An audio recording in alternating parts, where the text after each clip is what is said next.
I'm Jonas from Whole Body Chiro.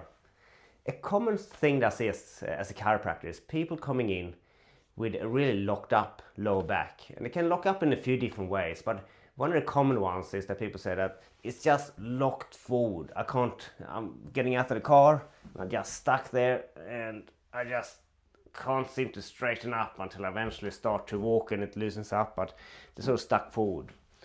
So a common reason for that is issues in the facet joints. So if you look at the spine, you have your vertebra here with discs in between at the front, and then at the back you have these joints here called the facet joints. So they're basically there to guide and limit movement, so limit rotation and extension backwards. And when they get inflamed and sore, particularly bending backwards because you're putting more pressure on those joints, can make them really sore and tender. And that's quite often how the irritation starts in these joints, with extended backward extension and overloading of those joints. So it can be from something like a long day on your feet, and if you don't have engaged strong core, then the hip tend to pivot forward like this and put load on them, particularly if you're on high heels or something like that. That's emphasizes the forward tilt even more.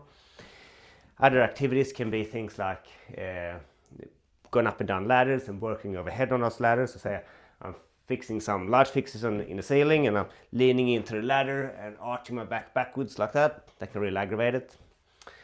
For some people, they do a lot of chin-ups. As they sort of lean back to engage the lats, they can cause extension and loading on the lower back and the facet joints in there. Sleeping on the stomach in a softer than usual bed, as the heavy part of the body sinks down with the hips and lower back there, that can cause that extension as well. So if that happens, as they get inflamed and sore, the muscles cramp up, which loads those joints even more, which causes more pain, which causes more tension. They just sort of get really locked in that position. So to start to loosen that up is a few things you can do at home. So the first thing is just go for a walk. As you walk and move, that rocking movement can start to loosen up. As I said, before you get out of the car, you're really stiff until you sort of start to get going and moving, and then they start to loosen up. So that's one way.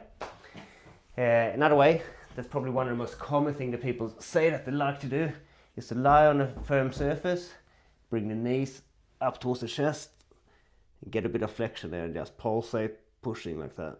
I think a lot of people get a lot of relief from that.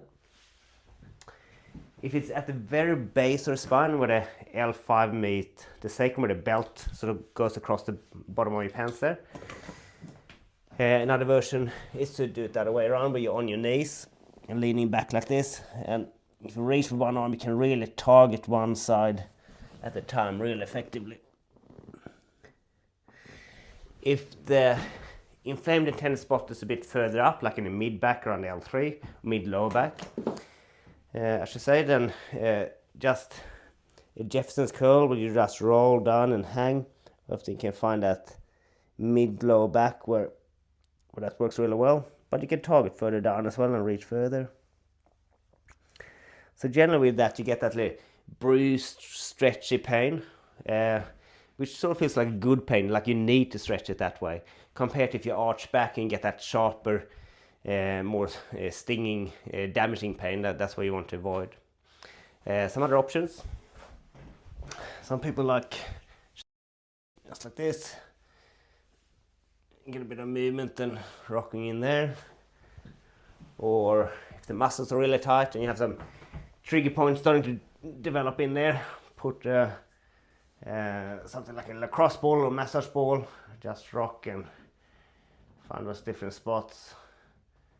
Just if you find a tender, locked up spot like a trigger point, just sit on it and allow some of that tension to give away from that massage.